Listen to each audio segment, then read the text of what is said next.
اتقوا الله حق تقاته ولا تموتن إلا وأنتم مسلمون. فقال الله تعالى في القرآن الكريم: أعوذ بالله من الشيطان الرجيم، بسم الله الرحمن الرحيم. إن الذين يتلون كتاب الله وأقاموا الصلاة وأنفقوا مما رزقناهم سرا وعلانية يرجون تجارة لن تبورا. صدق الله العظيم وصدق النبي رسوله الكريم ونحن على ذلك من الشاهدين والشاكرين. إلهي أنت مقصودي ورضاك مطلوبي، أعطني محبتك ومعرفتك. Jamaah sidang solat Jumat sekeyakinan seakidah yang kami muliakan, marilah sama-sama kita memuja dan memuji Allah yang masih memberikan kita kesempatan sampai detik yang mulia ini untuk bisa hidup merasakan indahnya nuansa Ramadan tahun 1447 Hijriah, di mana begitu banyak warga Aceh dan orang-orang di Indonesia pada umumnya dalam sebuah musibah yang dihadirkan oleh Allah Subhanahu wa taala, mereka banyak yang kembali kepada Allah alias meninggal dunia.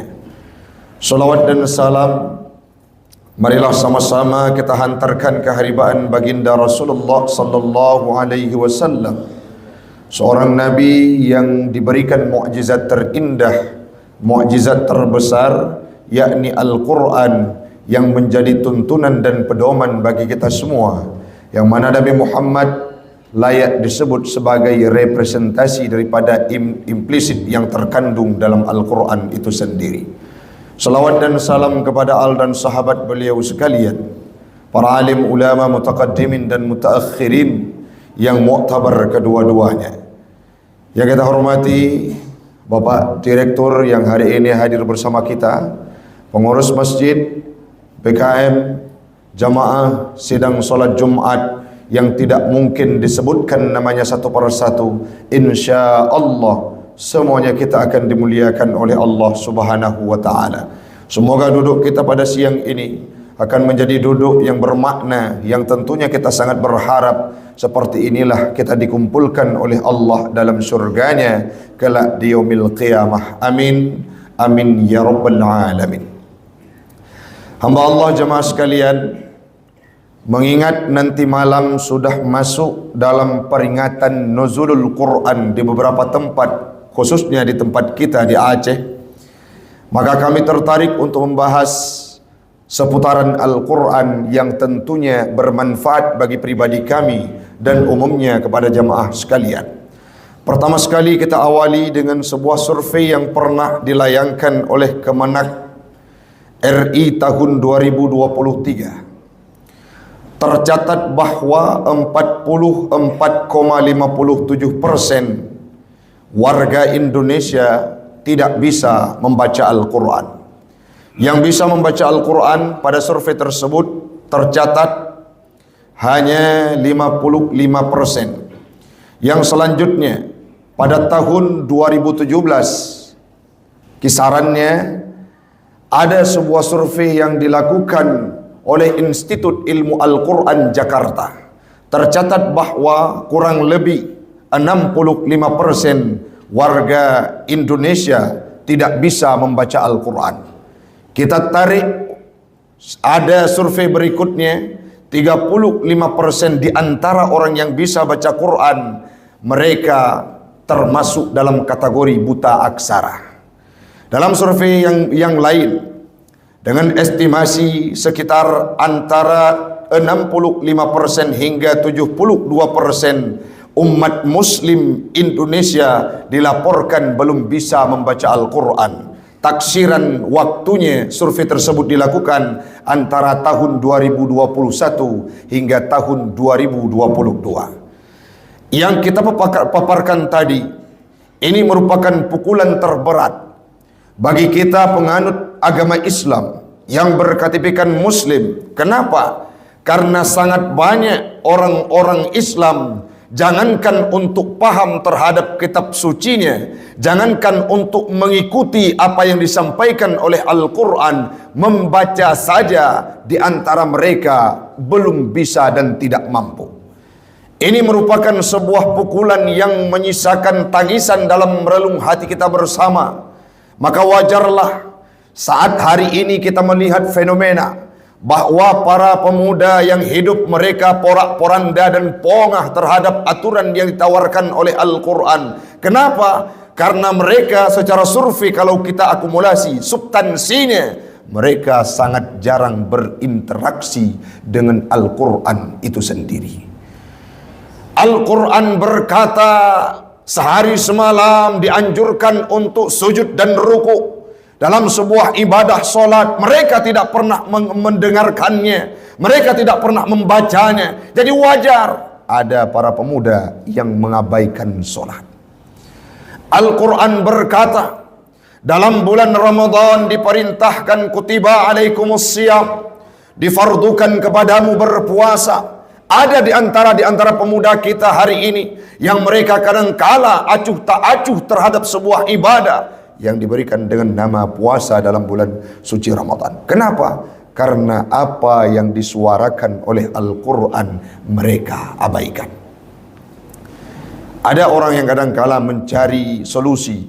Bagaimana solusi duduk perkara dalam sebuah perkara yang terjadi dalam kehidupan, masalah yang terjadi dalam kehidupannya. Padahal jauh-jauh hari Al-Quran sudah menawarkan solusi. Ini yang perlu kita robah. Sebagaimana sibuknya kita, Al-Quran tidak boleh kita lupa. Bagaimana banyak aktivitas yang ada dalam kehidupan kita. Awali harimu dengan membaca Al-Quran. Kenapa? Karena ketenangan terdapat pada kalimat-kalimat yang termaktub dalam Al-Quran itu sendiri. Ini bukan sekedar rekayasa yang disampaikan oleh Ustadz Taufik. Mari kita lihat pembuktiannya. Dalam sebuah sejarah yang ma'ruf yang kita paham bersama, bagaimana gagahnya Umar bin Khattab, seorang yang sangat jago bela diri, ilmu bela diri. Salah satu yang beliau dalami, yang beliau geluti, yaitu ilmu gulat. Dalam survei yang pernah kami baca, dalam sebuah riset yang pernah kami baca, cerita bahwa Umar bin Khattab tidak pernah terkalahkan saat adanya turnamen gulat. Artinya beliau orang yang sangat pandai. Bahkan orang lain takut kepada beliau. Mendengarkan nama Umar bin Khattab, orang lain saat ingin melawan beliau perlu berpikir dua kali. Bahkan dalam cerita yang lain, Umar bin Khattab saat memilih lewat satu lorong saat beliau sudah masuk dalam agama Islam. Sebagaimana diceritakan oleh dalam riwayat-riwayat yang kita baca, syaitan dan iblis, jin yang bukan berupa manusia, memilih lorong yang lain untuk lewat, tidak berhadapan dengan Umar bin Khattab. Saking takutnya kepada Umar bin Khattab. Ada sebuah peristiwa dulu di Sungai Nil, ada setiap tahunnya dijadikan seorang tumbal dari kalangan perempuan. Singkat cerita, Umar bin Khattab cuma menuliskan secercik surat, dimasukkan ke dalam sungai tersebut. Artinya si penghuni sungai tersebut yang berupa makhluk halus takut kepada Umar bin Khattab. Ini mencerminkan bagaimana hebatnya Umar bin Khattab. Lantas apa hubungannya dengan Al-Quran? Beliau masuk Islam karena lantunan surah Taha yang dibacakan oleh adiknya. Sehebat apapun, sekaliber Umar bin Khattab yang hebat luar biasa, yang beliau gagah diakui oleh orang-orang yang berada di kota Mekah, tetapi mampu masuk Islam hanya karena keindahan estetika yang terdapat dari Al-Quran. Bagaimana ceritanya? Satu waktu Umar bin Khattab paham bahwa adiknya Fatimah masuk dalam agama Islam. Saat itu beliau datang ke rumah Fatimah. Seketika setiba di sana terjadilah kekerasan, dipukul adiknya Fatimah oleh Umar bin Khattab. Singkat cerita, saat ditanyakan, apa yang engkau pegang? Ini Al-Quran, mushaf, berikan kepada saya supaya saya baca. Kata Umar bin Khattab, tidak boleh, engkau belum masuk dalam agama Islam. Dia dituntun oleh Fatimah untuk berwudu. Beliau membaca surah Taha dari ayat pertama hingga ayat ke-14. Apa yang keluar dari mulut beliau? Di mana Muhammad? Kenapa? Untuk apa engkau mencari Muhammad? Jawab pertanyaanku, di mana Muhammad?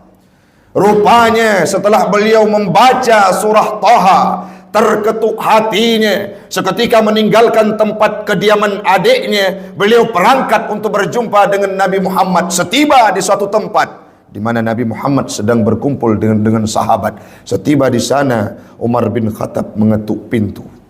Bukakan pintu. Saya Umar bin Khattab ingin berjumpa dengan Muhammad. Kalau Umar bin Khattab di luar, Hamzah di dalam. Kebetulan paman Nabi Hamzah bersama Nabi waktu itu. Nabi menyampaikan, silahkan berikan peluang untuk Umar bernegosiasi dan dialog dengan kita. Saat Umar berjumpa dengan Nabi, apa yang beliau sampaikan? Al-Quran ini bukan kalam manusia. Masukkan saya dalam Islam, agama yang benar, yang mana Al-Quran sudah meluluh lantakkan hati saya. Coba bayangkan jamaah sekalian, sebelumnya Nabi pernah berdoa, ya Allah a'izzal Islam bi umarain. Masukkan Islam, megahkan Islam dengan salah satu di antara dua Umar, yakni Umar bin Hisham dan Umar bin Khattab. Umar bin Hisham alias Abu Jahal, masuklah Islam Umar bin Khattab, majulah Islam pada waktu itu mercusuar. Sehingga dengan masuknya Umar bin Khattab, Nabi Muhammad sudah bisa mendakwahkan Islam secara jahar terang-terangan.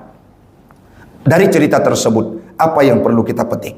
Al-Quran itu teruji kehebatannya. Bagaimana hebatnya, bagaimana kerasnya, bagaimana ganasnya, bagaimana hebatnya Umar bin Khattab, tetapi beliau mampu masuk Islam karena lantunan ayat suci Al-Quran. Bahkan dalam cerita yang lain jamaah sekalian, pembesar kafir Quraisy, baik itu Abu Lahab, Abu Jahal dan Umayyah bin Khalaf, pada malam-malam yang sunyi mereka berkumpul mereka di sudut-sudut kehidupan, di pojok-pojok tempat Nabi membaca Al-Quran. Mereka hadir setiap malamnya untuk mendengarkan lantunan ayat suci yang dibacakan oleh Nabi setiap waktunya. Cuman karena ego saja sehingga mereka tidak mau memeluk agama Islam.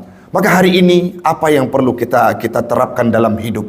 Kita seharusnya dan sewajarnya, penghuni dan penganut agama Islam, sudah sewajarnya jangan pernah mengabaikan urgensitas untuk belajar membaca Al-Quran. Yang selanjutnya memahami Al-Quran, mentadabbur Al-Quran. Kenapa demikian? Karena pernah disampaikan oleh para alim ulama. Anzalahu Allah Ta'ala tabaraka wa ta'ala liyakuna dusturan li ummatih. Allah menurunkan Al-Quran ini. Apa tujuannya? Supaya Al-Quran itu menjadi undang-undang, dusturan li ummati, menjadi patron, menjadi pedoman bagi umat-umat muslim yang ada di dalam dunia. Siapapun yang meninggalkan Al-Quran, mereka akan tersesat dan akan payah hidupnya. Nabi juga pernah berpesan dalam hadis yang diriwayatkan oleh Imam Malik, taraktu fikum amrayni, aku tinggalkan dua perkara kepada kalian, lan tudillu ma tamassaktum bihima. Tidak akan pernah kalian tersesat selama kalian berpegang kepada dua hal tersebut. Apa itu? Kitabullah wa sunnatu nabiyhi. Allah tinggalkan Al-Quran. Nabi Muhammad tinggalkan Al-Quran. Nabi Muhammad tinggalkan hadis dan sunnahnya, yang mana kedua hal tersebut menjadi pedoman bagi kehidupan kita. Hari ini banyak kita temukan para pemuda, semoga di Poltek ini adalah orang-orang yang cinta Al-Quran. Ada yang kita tanya, berapa juz sudah baca Al-Quran? Berapa kali pernah khatam dalam satu tahun? Ustaz, kami hanya baca surah Yasin Ustaz, karena itu surah yang sering dibaca di acara-acara. Kami hanya mengerti baca surah Al-Fatihah Ustaz. Coba baca surah yang lain, kami tidak paham. Bahkan ada di rumah-rumah yang kadangkala sangat banyak, ada perpustakaan pribadi di rumah. Buku-buku dari bermacam ragam teori terletak di jajaran rak kitabnya, rak bukunya. Tetapi yang disayangkan alpa dari mushaf Al-Quran. Oh Ustaz, ada Quran di rumah kami, tapi belum tentu Al-Quran itu terpakai. Kadangkala ada di sudut-sudut rumah, kita lihat hari ini Al-Quran sudah berdebu, tidak pernah disentuh. Dulu masa orang-orang tua kita, dulu saat kami masih kecil, terdengar di setiap rumah itu setelah maghrib ada lantunan Al-Quran di sudut-sudut rumah. Kita datang ke rumah yang lain, diajarkan Iqra kepada anaknya. Tradisi dan budaya westernisasi telah menggerus pemahaman-pemahaman dan ideologi anak-anak Aceh khususnya, dan kita pemuda muslim apalagi disibukkan dengan media yang ada di tangan kita. Jamaah sekalian, saya sangat terenyuh dengan cerita Islamnya Maurice Busail. Ini Pak adik-adik semuanya boleh melakukan riset ataupun browsing nantinya. Bagaimana hebatnya Maurice Busail, seorang anatomi tubuh manusia. Beliau ditugaskan untuk menganatomi tubuh Fir'aun. Datang berangkat, beliau berkebangsaan Perancis. Berangkat ke sana untuk melakukan anatomi terhadap tubuh Fir'aun, apa yang terjadi. Sebelumnya beliau pernah membaca tentang sejarah Fir'aun dalam Al-Quran ditenggelamkan di Laut Merah.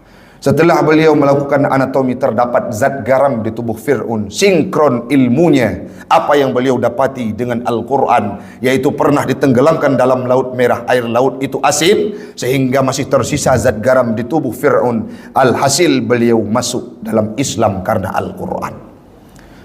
Beliau membuat sebuah karangannya, The Bible of Quran. Ada sains-sains yang ilmu pengetahuan yang sinkron dengan Al-Quran. Beliau tulis dalam bukunya, itu bisa dicari dan dilihat oleh kita bersama. Seorang tokoh, Dr. Fidelma, St. Edward University. Beliau ahli saraf, apalagi saraf otak. Dalam sebuah kajian beliau, otak ini membutuhkan darah yang sampai kepada otak dalam durasi waktu cuma kurang lebih 15 detik, dan tidak akan sampai kalau tidak sujud seorang manusia. Beliau pelajari bahawa dalam Islam, dalam Al-Quran ada perintah aqimus salah, dirikan solat, praktek solat, ada sebuah gerakan yakni sujud. Alhasil beliau meninggalkan agama sebelumnya, masuk dalam Islam karena relevansinya antara ilmu yang beliau miliki dengan Al-Quran. Orang-orang hebat masa dulu masuk dalam Islam karena faktor bisa mendalami Al-Quran. Di Indonesia ada seorang tokoh, Irene Handono, perempuan. Beliau memahami surah Al-Quran, tujuannya untuk melawan Islam. Dalam misi misionaris beliau sebelum masuk dalam agama Islam, beliau awali dari pemahaman kitab dan surah Al-Ikhlas, yaitu Qul huwallahu ahad. Apa yang terjadi? Hidayah mengetuk hati beliau masuk dalam Islam karena faktor mendalami surah Al-Ikhlas. Orang-orang yang di luar Islam dengan intelektualnya, mereka mempelajari Al-Quran, masuk dalam Islam. Kita yang di dalam Islam ini mulai meninggalkan Al-Quran. Tanyakan pada pribadi kita masing-masing, adakah kita hebat seperti orang-orang sebelumnya?